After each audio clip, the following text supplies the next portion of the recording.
Hello beautiful armies, welcome back to my channel army imagine world. आज मैं आप लोगों के साथ शेयर करने वाली हूँ my cold but sweet husband part 2। तो फिर चलिए शुरू करते हैं। जंगकुक अपने रूम में रेडी हो रहा था। जंगकुक अपने फ़ोन पर किसी को कॉल करता है और अपनी कोल्ड ट्यून में कहता है, यंग आज की सारी मीटिंग कैंसिल कर दो, मैं आज ऑफिस नहीं आ पाऊँगा। जंगकुक की ये बात सुनकर यंगी पूरी तरीके से शॉक हो जाता है, क्योंकि 9 सालों में ये पहली बार है जब जंगकुक ने ऑफिस आने से मना कर दिया। जंगकुक की ये बात सुनकर यंगी बड़े ही हैरत से उससे पूछता है, क्या सूरज सही जगह से तो निकला है जो तुम ऑफिस आने के लिए मना कर रहे हो? यंगी की ये बात सुनकर जंगकुक अपनी कोल्ड ट्यून में से कहता है, नहीं यंग, आज मॉम के साथ कहीं बाहर जाना है, इसलिए मैं आज ऑफिस नहीं आ पाऊँगा। इसलिए जो है वो आज की जितनी भी इम्पोर्टेंस मीटिंग है वो आप कल पोस्टपोन कर दीजिए। मैं कल ऑफिस जल्दी आकर सारी मीटिंग निपटा लूँगा। जंगकुक की ये बात सुनकर यंगी अपना हेड नोट करता है और उससे कहता है, हाँ चिल, मैं सारा ऑफिस का काम कर दूँगा और तुम्हें भी अपने आप को टाइम देना चाहिए। थैंक्स टू आंटी जो वह आज तुम्हें लेकर बाहर जा रही है। यंगी की ये बात सुनकर जंगकुक उससे कहता है, यंग, आपको अच्छी तरीके से पता है काम के बीच में मुझे पर्सनल बातें करना बिल्कुल भी पसंद नहीं है। जंगकुक की ये बात सुनकर यंगी स्माइल करता है और उससे कहता है, ठीक है, तुम अपना डे इंजॉय करो, मैं यहाँ का सारा काम संभाल लूँगा। यंगी की ये बात सुनकर जंगकुक अपनी कोल्ड ट्यून में उससे कहता है और फ़ोन काट देता है। जंगकुक टेबल में आकर अपनी घड़ी पहन ही रहा था कि तभी उसे नीचे से मिस्टर जॉन की आवाज़ सुनाई देती है, कुकी कहाँ हो तुम? हम ऑलरेडी लेट हो चुके हैं, मैं और लेट नहीं होना चाहती मेरे फ्रेंड से मिलने के लिए। मिसेस जॉन की ये बात सुनकर जंगकुक अपनी घड़ी को पहनते हुए भी सीढ़ियों से नीचे उतरता है और कहता है, उफ़, पता नहीं ये मॉम को हमेशा इतनी जल्दी क्यों रहती है, ऐसा लगता है कि मेरी नहीं उनकी शादी होने वाली है। ये कहने के बाद जंगकुक सीढ़ियों से नीचे उतरकर लिविंग रूम में आता है, जहाँ पर ऑलरेडी मिसेस जॉन उसका वेट कर रही थी। मिसेस जॉन जंगकुक की तरफ देखकर स्माइल करती है और अपना हैंड जंगकुक के हेड पर रखकर कहती है, वाह, तुम हमेशा की तरह बहुत ज़्यादा हैंडसम लग रहे हो। जंगकुक ऐसे रेडी हुआ था कि जैसे उसे ऑफिस जाना है। शर्ट और कोट, वाइट शर्ट तो जंगकुक ने पहननी ही पहननी है। जंगकुक की ऐसी ड्रेस प्रिपेयरिंग देखकर मिस्टर जॉन उससे कहती है, बेबी, हम ऑफिस मीटिंग के लिए नहीं जा रहे हैं, बल्कि तुम्हारी शादी की बात करने जा रहे हैं। तुम कोई नॉर्मल कपड़े भी पहन सकते थे और अगर फेस पे थोड़ी सी मुस्कुराहट ले आते तो क्या जाता। मिसेस जॉन की ये बात सुनकर जंगकुक अपनी कोल्ड ट्यून में कहता है, अम्मा, मैं ऐसा ही हूँ, पर्सनली भी और प्रोफेशनली भी, तो आप प्लीज़ मुझे हर बात के लिए फोर्स करना बंद कीजिए। मुझे बिल्कुल भी अच्छा नहीं लगता कि लोग मेरे रहने सहने के ढंग पर मुझसे क्वेश्चन करें। जंगकुक की ये बात सुनकर मिसेस जॉन अपना हेड नोट करती है और उससे कहती है, अच्छा ठीक है, अब प्लीज़ जल्दी से चलो, मुझे ऑलरेडी जिनके 10 कॉल आ चुके हैं, 11वां कॉल आने से पहले हमें के मेंशन पहुंचना होगा, वरना जिन अपने बेटे को यहाँ पर लेकर आ जाएगा।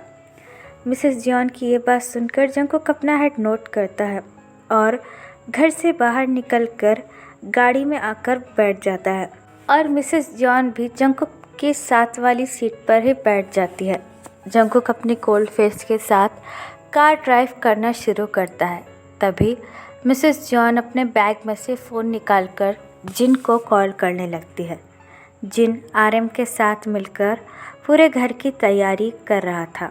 तभी आरएम जिन के पास आता है और उससे कहता है, जीनी, तुम श्योर हो ना कि तेने जो है वो इस शादी के लिए हाँ कर दिया है?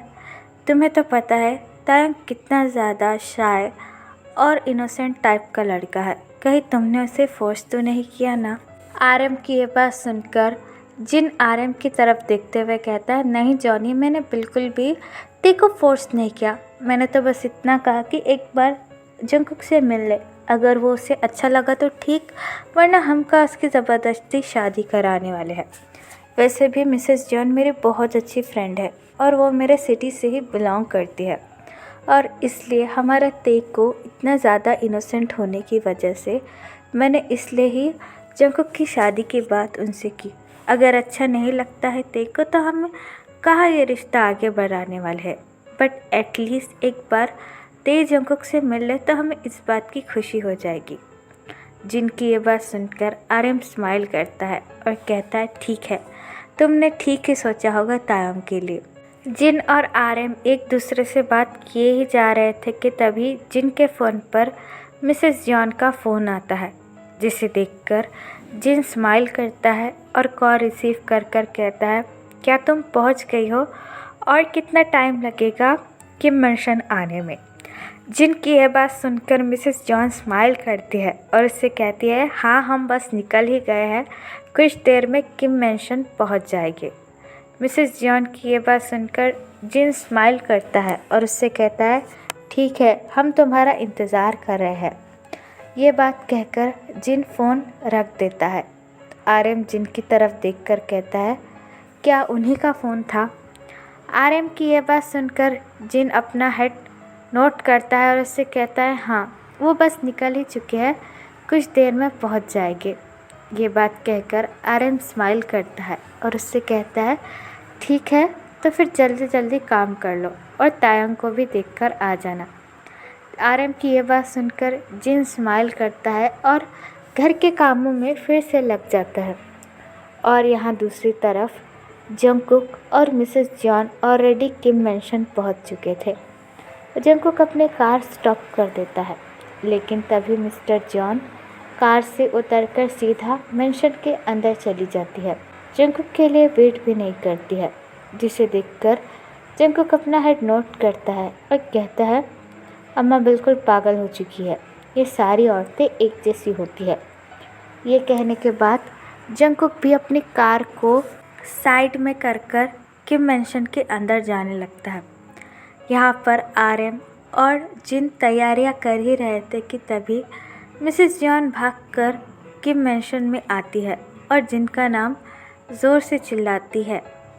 मिसेस जॉन को देखकर जिन भागकर उनके पास जाता है और उनको टाइटली हक कर कर कहता है, फाइनली तुम आ गई, तुम्हें पता है मैंने तुम्हारा कितना ज़्यादा इंतज़ार किया। मिसेस जॉन भी जिन को टाइटली हक कर कर कहती है, हाँ यार मैंने भी बहुत ज़्यादा मिस किया, हम दोनों पूरे 20 साल बाद मिल रहे हैं, लेकिन फिर भी तुम अभी भी उतने ही ज़्यादा हैंडसम हो, बिल्कुल भी चेंज नहीं हुए। मिसेस जॉन की ये बात सुनकर जिन के फेस पर एक बड़ी सी स्माइल आ जाती है और जिन अपने हेयर को प्राउडली फ्लिप करता है और उनसे कहता है, ऑब्वियसली यू नो ना, I am world wide handsome. जिन की ये बात सुनकर मिसेस जॉन हंसने लगती है। तभी जिन उनसे कहता है, अरे ये बात तो छोड़ो, ये तो बताओ कि तुम्हारा बेटा कहाँ है, जिसकी तुम इतनी तारीफ़ कर रही थी। हाँ वो कहाँ है, वही तो आज मेन है। तभी जंकुक फ़ोन पे बात करते हुए अंदर आता है। मिसेस जॉन जंकुक को देखकर स्माइल करती है और उसे आवाज़ लगाकर कहती है, ओफो कुकी, आज तो काम करना बंद करो और यहाँ आकर अपने अंकल आंटी से मिलो। मिसेस जॉन की ये बात सुनकर जंकुक उनकी तरफ देखता है और फ़ोन रखकर किम मेंशन के अंदर आता है।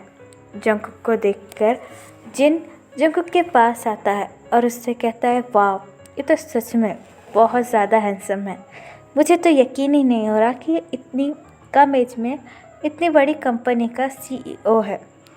जंकुक जिन के पास आकर उनके पैर छूता है और उनसे कहता है, आप कैसे हो।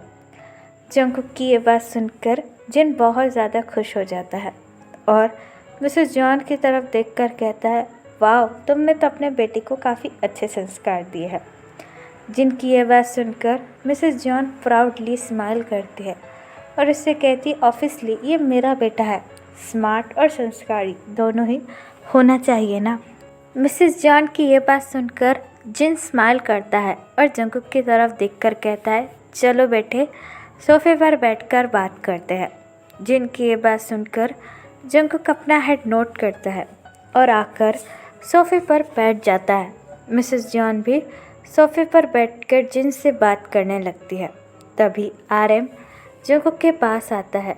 आरएम को देखकर जंगकुक सोफे पर से खड़ा हो जाता है और आरएम के भी पैर छूता है, जिसे देखकर आरएम स्माइल करता है और जंगकुक से कहता है इट इज़ ओके, ये फॉर्मेलिटी करने की कोई ज़रूरत नहीं है।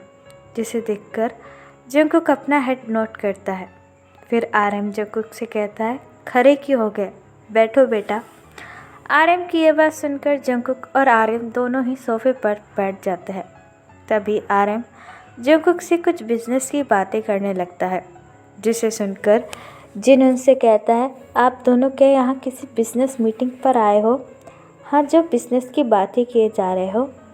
आज हमारे बेटे का रिश्ता होने वाला है, तो कम से कम ऐसी बातें तो कीजिए। जिनकी ये बात सुनकर जंगकुक एम्बैरेस के साथ अपने घुटनों को देखने लगता है, जिसे देखकर मिसेस जॉन स्माइल करती है और जिनसे कहती हैं हाँ हाँ, तुम मेरे बेटे से तो मिल लिए, अब अपने बेटे से तो मिलाओ। बहुत बता रहे थे ना कि वो एक एंजल की तरह है, तो हम भी तो देखे तुम्हारी एंजल। मिसेस जॉन की ये बात सुनकर जिन स्माइल करता है और उनसे कहता है हाँ, मेरा ते बिल्कुल एक एंजल की तरह है, तुम यहाँ पर रुको, मैं अभी उसे लेकर आता हूँ। ये कहने के बाद जिन भागते हुए तायुंग के बेडरूम में चला जाता है उसे लेने के लिए, और यहाँ पर तायुंग अपने बेडरूम में रेडी होकर बेड पर बैठा हुआ था। तायुंग बहुत ज़्यादा घबराया हुआ था और उसके मन में बहुत सारे क्वेश्चन भी थे। तायुंग साफ साफ लिविंग रूम की आवाज़ें अपने रूम में सुन रहा था, जिसे सुनकर तायुंग और भी ज़्यादा नर्वस हो जाता है और उससे कहता है पता नहीं नीचे क्या हो रहा है और मुझे उस लड़के से मिलकर क्या करना है। मुझे तो कुछ समझ में नहीं आ रहा है, ऐसा लग रहा है कि मैं आज तो डर के मारे ही मर जाऊंगा। उफ़, ये इतना ज़्यादा डिफ़िकल्ट क्यों है। तभी जिन मुस्कुराते हुए तायुंग के कमरे में आता है और तायुंग को घबराता हुआ देखकर जिन तायुंग के पास बैठ जाता है। तायुंग को तो ये रियलाइज़ ही नहीं होता है कि जिन आकर उसके पास बैठ गया है। जिन तायुंग के कंधे पर अपना हाथ रखता है, जिसे देखकर तायुंग जिन की तरफ देखता है और उससे कहता है अम्मा, आपका भाई। तायुंग की ये बात सुनकर जिन स्माइल करता है और उससे कहता है जस्ट अभी जब तुम अपने में ही खोए हुए थे। जिन की ये बात सुनकर तायुंग नीचे की तरफ देखने लगता है, जिसे देखकर जिन स्माइल करता है और तायुंग से कहता है ती, आई नो अभी तुम्हारे मन में बहुत सारे क्वेश्चन चल रहे होंगे और ये चलना लाजमी भी है, क्योंकि जब मेरे साथ पहली बार ऐसा हुआ था तो मुझे भी बहुत ज़्यादा घबराहट हुई थी। लेकिन फिर देखो आज तुम्हारे अप्पा मुझसे कितना ज़्यादा प्यार करते हैं और मैं भी उनसे कितना ज़्यादा प्यार करता हूँ। हम पर बिलीव करो ती और एक बार हमारी बात मान लो। जंगकुक सच में तुम्हारे लिए बहुत ज़्यादा अच्छा लड़का है। जिनकी ये बात सुनकर तायुंग अपना हेड नोट करता है और उससे कहता है ठीक है अप्पा, जैसा आप कहे। तायुंग की ये बात सुनकर जिन तायुंग के फोरहेड पर किस करता है और तायुंग का हैंड होल्ड कर कर कहता है चलो, मैं भी शायद तुम्हारा फ्यूचर तुम्हारा वेट कर रहा है। जिनकी ये बात सुनकर तायुंग अपना हेड नोट करता है और जिनके साथ उसका हाथ पकड़कर सीढ़ियों से नीचे उतरकर लिविंग रूम में जाने लगता है। मिसेस जॉन और आरएम आपस में बात कर रहे थे और जंगकुक हमेशा की तरह चुपचाप बैठा हुआ था। तभी मिसेस जॉन की नज़र तायुंग पर पड़ती है। तायुंग की ब्यूटी देखकर वो भी बहुत ज़्यादा हैरत में पड़ जाती है। तायुंग ने एक वाइट कलर का नेकलेस पहना हुआ था, वाइट कलर की शर्ट थी और उसके ऊपर एक ब्लैक कलर का जैकेट, जो तायुंग की खूबसूरती को और भी ज़्यादा बढ़ा रहा था। मानो सच में आसमान से कोई एंजल उतर के आया है। तायुंग की ब्यूटी देखकर मिसेस जॉन चिल्लाते हुए कहती है ओ माय गॉड, ये तो सच में कोई एंजल है। मिसेस जॉन की चिल्लाने की आवाज़ सुनकर जंगकुक इमीडिएटली मिसेस जॉन की तरफ देखता है, जो कि सीढ़ियों की तरफ देख रही थी, जिसे देखकर जंगकुक भी सीढ़ियों से की तरफ देखने लगता है, जहाँ पर तायुंग जिनका हैंड पकड़कर अपना सर नीचे कर सीढ़ियों से नीचे उतर रहा था। तायंग को देखकर जंगकुक को अपने दिल में एक झटका सा महसूस होता है। जंगकुक अपनी चेस्ट पर अपना हाथ रखकर तायंग की तरफ देखने लगता है और कहता है, क्या सच में कोई इंसान है या फिर सच में कोई एंजल? कोई इंसान इतना ज़्यादा खूबसूरत आखिरकार हो कैसे सकता है? तो फिर चलिए गाइस, इस पार्ट को मैं यहाँ ख़त्म करती हूँ। आपको ये पार्ट कैसा लगा प्लीज़ मुझे कमेंट में बताना, और प्लीज़ चैनल को भी सब्सक्राइब कर देना। और जो भी मेरे साथ ऑनलाइन बिजनेस करने में इंटरेस्टेड है वो मुझे मेरे कमेंट बॉक्स में या फिर मेरे इंस्टाग्राम आईडी पर भी बता सकते हैं। इस ऑनलाइन बिजनेस में आप आसानी से महीने के जो है वो 10 से 20 हज़ार अर्न कर सकते हो, सिर्फ कोर्सेज के बेसिस पर। अगर आप लोगों में से किसी को भी इंटरेस्ट है, यू कैन कॉन्टैक्ट मी। तो फिर चलेगा इस बार टेक केयर,